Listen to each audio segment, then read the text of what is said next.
Nos ofrecieron el doble de nuestra tarifa habitual, y sinceramente, ninguno preguntó demasiado. Cuando una empresa minera te llama con urgencia para investigar un derrumbe en uno de sus pozos antiguos, dejando claro que no debe enterarse nadie más, sabes que hay mucho dinero de por medio, un secreto incómodo, y un nivel de peligro al que no estás acostumbrado. Si disfrutas de este relato, suscríbete y deja tu like. Lo que viene a continuación te pondrá los pelos de punta. Hemos trabajado en cuevas que te tragan si das un paso en falso, grietas tan angostas que hacen crujir tus costillas cuando pasas, pero aquella vez era diferente. No por el terreno en sí, sino por el modo en que los ingenieros nos recibieron, tensos, evasivos, sin mirarnos a los ojos. Nos dijeron que se trataba de una entrada antigua, sellada en los años 80, que un movimiento sísmico menor había debilitado la estructura y que temían colapsos más profundos. La explicación sonaba débil, pero el depósito en la cuenta era real. En este oficio aprendes que lo importante rara vez es lo que te dicen, sino lo que prefieren callarse. Éramos 5 en el equipo, todos con años de experiencia. Claudia era la líder, meticulosa y calculadora, perfecta para trazar rutas bajo tierra. Mauro se encargaba de las comunicaciones y los sensores, era fuerte, callado, alguien que no perdía la calma fácilmente. Andrea, la geóloga, no soltaba su libreta nunca y parecía más interesada en lo que había bajo nuestros pies que en lo que ocurría a nuestro alrededor. Óscar era el más joven, experto en maniobras verticales, ágil, intrépido y sin miedo a la oscuridad. Yo soy Víctor, paramédico y enlace logístico. Me encargo de sostener al que cae y mantener la cabeza fría cuando todo lo demás se desmorona. Bajamos temprano aquella mañana, con el cielo cubierto por un manto de nubes grises que parecían presagiar algo. El pozo estaba aislado por cinta amarilla, pero no había periodistas ni curiosos cerca, el lugar parecía deliberadamente oculto. La entrada estaba en una colina rocosa, sellada con una plancha de metal corroída, ya cortada a soplete. La abertura revelaba un pozo vertical de casi 30 metros, con anclajes oxidados y una hedora humedad encerrada durante décadas. Descendimos en silencio, uno tras otro, dejando instalada una línea de cuerda principal con nodos de retorno cada 20 metros. Al tocar el fondo, la luz de nuestros frontales reveló paredes cubiertas de un limo grisáceo, con una humedad suspendida en el aire que se pegaba a la piel. El túnel principal tenía antiguos refuerzos de madera carcomida que crujían con el más mínimo roce, y marcas de derrumbe recientes que, lejos de parecer provocadas por presión externa, sugerían que algo había empujado desde dentro. Avanzamos con cautela, tomando lecturas constantes de dióxido de carbono y oxígeno. Los valores estaban dentro de lo esperado, pero la temperatura descendía con rapidez a medida que nos adentrábamos, como si estuviésemos penetrando en el cuerpo de un cadáver colosal. Andrea empezó a encontrar formaciones geológicas completamente ilógicas, tubos volcánicos en medio de una zona caliza, sedimentos marinos a niveles imposibles. Era como si la geología hubiera sido reescrita a capricho bajo aquel suelo. A unos 100 metros encontramos el primer cadáver, una cabra montesa, desollada por completo, sin ojos, como si hubiese sido sumergida en ácido. No había rastros de arrastre, ni huellas, ni sangre.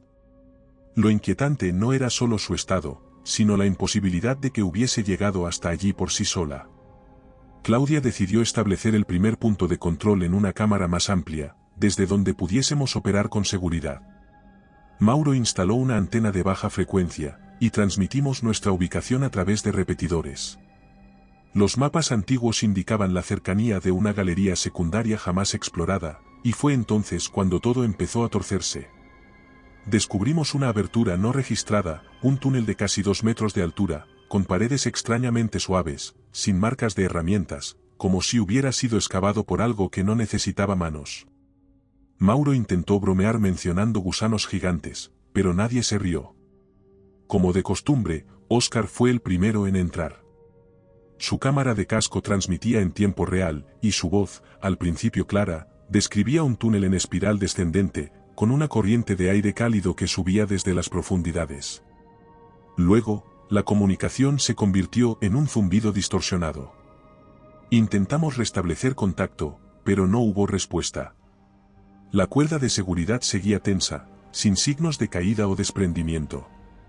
Claudia y yo decidimos entrar tras él, dejando a Andrea y Mauro en la entrada como apoyo. El aire cambió de forma abrupta. Un olor nauseabundo, mezcla de hierro oxidado, huevos podridos y carne viva, nos envolvió por completo. A unos 20 metros, encontramos la cuerda cortada de forma limpia. No estaba roída ni desgarrada, había sido seccionada con precisión. Relatos como este son parte de nuestro libro en Amazon.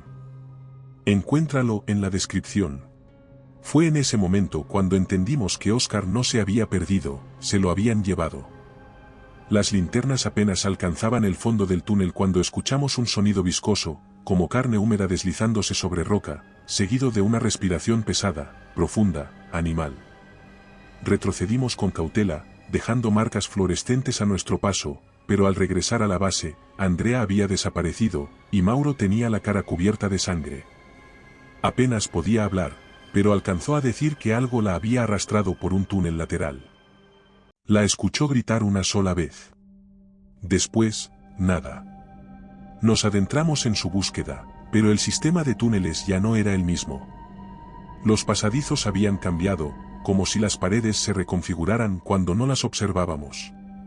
Antes de perder definitivamente la señal con la superficie, por uno de los canales abiertos del intercomunicador escuchamos una respiración ajena, húmeda y espesa, seguida por una voz que imitaba perfectamente a Andrea suplicando que no bajáramos más.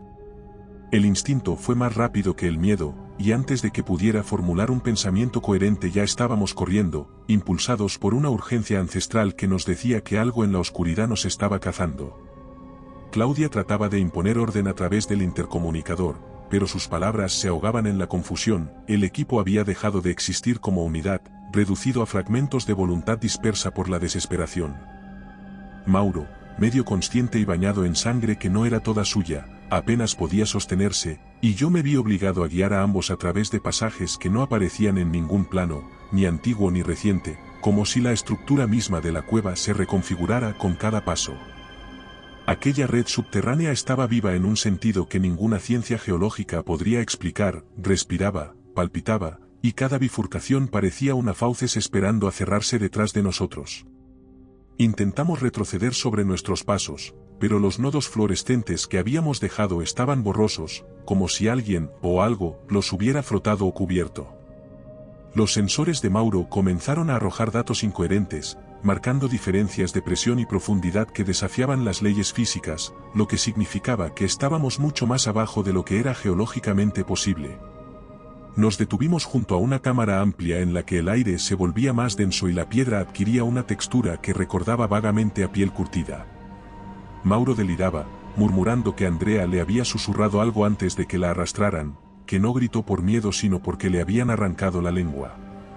Intentamos calmarlo, estabilizarlo, pero no podíamos cargarlo durante mucho tiempo más. En la mochila de emergencia teníamos una jeringa con tranquilizante, y se la administré sin dudar, aunque sabía que eso lo haría aún más vulnerable. El calor aumentaba a cada paso. Los túneles descendían en espiral sin seguir ninguna lógica aparente, y en ocasiones creíamos estar ascendiendo, pero los sensores indicaban lo contrario. En una de las bifurcaciones, encontramos una galería cuyas paredes no eran naturales ni talladas por máquinas, estaban cubiertas de surcos profundos, regulares, como si hubieran sido esculpidas por garras o cuchillas. Dentro de un nicho lateral, hallamos un cráneo humano parcialmente fosilizado, incrustado en la roca, con marcas de dientes que no correspondían a ninguna criatura conocida. Según los análisis de Andrea, esa zona debía ser geológicamente joven, lo que hacía imposible la presencia de restos fosilizados en ese lugar. Y, sin embargo, ahí estaba. Fue entonces cuando escuchamos los pasos. Lentos, pesados, sin ritmo humano. No eran metálicos ni mecánicos, sino húmedos y arrastrados, como si algo intentara desplazarse sobre extremidades que no estaban hechas para ese entorno. Apagamos las luces de inmediato. El silencio se volvió tan espeso que me dolían los oídos. Contuve la respiración, durante un instante eterno, vi pasar una figura al final del pasillo. No estaba completamente iluminada, pero bastó para distinguir un cuerpo enorme, encorvado, cubierto de una piel grisácea y brillante por la humedad. Su espalda estaba salpicada de orificios que se abrían y cerraban como branquias, y aunque no tenía ojos visibles, un hocico alargado y lleno de dientes finísimos, como agujas, se agitaba olfateando el aire. Emitió un zumbido bajo, con un eco vibrante, y se alejó por uno de los túneles opuestos. Esperamos varios minutos antes de atrevernos a movernos de nuevo. Claudia sugirió que buscáramos una galería con corriente de aire ascendente, lo que indicaría una posible salida hacia la superficie. Sin embargo, lo único que encontramos fueron pasillos revestidos de una sustancia viscosa y grisácea, similar a un limo biológico que se adhería al equipo y dificultaba el avance.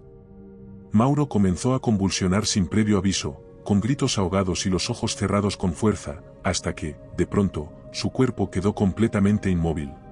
Este vídeo es posible gracias a nuestros miembros. Gracias por hacer esto posible. Su corazón aún latía, pero su piel había adquirido una textura anormal, como si el entorno lo estuviese absorbiendo lentamente. Decidimos dejarlo ahí, envuelto en la manta térmica y con un emisor activo. No fue una decisión fácil, pero sabíamos que, si insistíamos en llevarlo con nosotros, ninguno lograría salir con vida. Decidimos avanzar, no porque creyéramos encontrar una salida en ese momento, sino porque quedarnos allí, junto al cuerpo de Mauro, significaba renunciar a cualquier posibilidad. Continuamos en silencio, guiados por los pocos metros de visibilidad que ofrecían nuestras linternas, cuando el terreno comenzó a inclinarse nuevamente hacia abajo, y los muros se transformaron en una superficie viscosa, cubierta de venas oscuras que latían con un pulso casi imperceptible. Llegamos a una cámara más amplia, natural en apariencia, pero plagada de irregularidades imposibles de clasificar. En el techo colgaban estructuras óseas fusionadas con la roca, y en el suelo crecían espinas de calcio que se entrelazaban formando un patrón que parecía tener algún propósito, como si aquello no hubiese surgido al azar.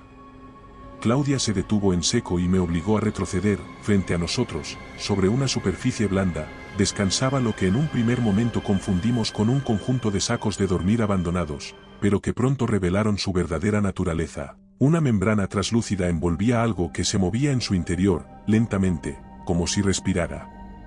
No eran huevos, sino embriones, protuberancias carnosas con garras, dientes y ojos en formación. No sabíamos cuántos había, pero sí entendimos que aquello era un nido. Antes de que pudiéramos siquiera decidir qué hacer, el zumbido regresó. No venía de un solo punto, sino de varios pasadizos al mismo tiempo, como si todas las criaturas que vivían allí respondieran a una misma señal. Claudia, con una calma que parecía surgida del pánico más profundo, comenzó a preparar las cargas explosivas que llevábamos en caso de emergencia. Me dijo que intentaría sellar la cámara mientras yo buscaba un camino hacia la superficie, que alguien debía salir y contar lo que habíamos visto. Me negué, por supuesto, pero ella insistió con una mirada decidida que no admitía réplica. Me abrazó brevemente, como quien se despide de un muerto, y luego se giró sin volver a hablar. Corrí sin mirar atrás, con el sonido del temporizador marcando el final a mis espaldas. La detonación fue inmediata y brutal. La onda expansiva me lanzó contra una pared y me dejó sin aire, aturdido, con la linterna destrozada y el oído izquierdo zumbando como si me lo hubieran llenado de agua hirviendo. Me arrastré por el suelo, desorientado, con los dedos ensangrentados palpando la roca, guiándome por instinto, siguiendo cualquier soplo de aire que no oliera a putrefacción. En algún punto, la inclinación del terreno comenzó a revertirse. El suelo volvió a ser más seco, más firme, y las paredes perdieron aquella textura orgánica. Reconocí una línea de raíles oxidados, y supe que no estaba lejos del nivel superior. Grité con la poca fuerza que me quedaba, no porque esperara respuesta, sino porque necesitaba romper el silencio. Una luz apareció a lo lejos. Luego otra. Voces. Cuerdas. Manos que me sujetaban. Flashes. Sirenas. Me desperté en el hospital, con el cuerpo vendado y el rostro cubierto de moretones. Me dijeron que había estado inconsciente durante 2 días, que me encontraron a 72 metros de profundidad, lo cual no tenía sentido, porque los planos marcaban que la red de túneles solo descendía hasta los 45. Más abajo, decían, no había nada. Solo roca sólida. La empresa minera cerró el caso con un informe técnico que hablaba de un colapso estructural provocado por una falla geológica no detectada. Declararon a mis compañeros como fallecidos en acto de servicio, sin cuerpos, sin ceremonias. Intentaron silenciarme con contratos de confidencialidad, con dinero, incluso con amenazas veladas. Si te está gustando este relato, suscríbete. Y recuerda que comentando nos ayudas a llegar a más gente, siempre os leemos a todos. Si no sabes qué comentar, siempre puedes poner misterioso en los comentarios. Pero nada de eso me importa. Porque lo que vi allí abajo sigue vivo. Apenas fuimos capaces de herirlo y mucho menos de matarlo, pero más grave que eso fue que algo cambió en mí. Desde que salí, mi cuerpo reacciona de manera extraña a la humedad, algunas noches despierto empapado, con la piel palpitando, como si algo latiera bajo la superficie. Cuando se acerca el solsticio, vuelvo a tener fiebre. En los análisis encontraron una sustancia viscosa en mi sangre, algo que no supieron identificar, algo que no pertenece a ninguna categoría conocida. Cuando me dieron el alta regresé a casa. Y desde entonces espero, porque sé que la tierra aún lo contiene todo y yo fui parte de su alimento y puede que lo que traje conmigo, no se quede dormido por mucho tiempo. Si te ha gustado este relato, aquí tienes otro que te pondrá los pelos de punta. Si buscas historias más intensas, en nuestro canal de relatos largos te esperan narraciones de más de 1 hora. Y si quieres llevar el terror contigo, nuestro libro en Amazon tiene historias exclusivas. Buenas noches, desde Terreno Misterioso.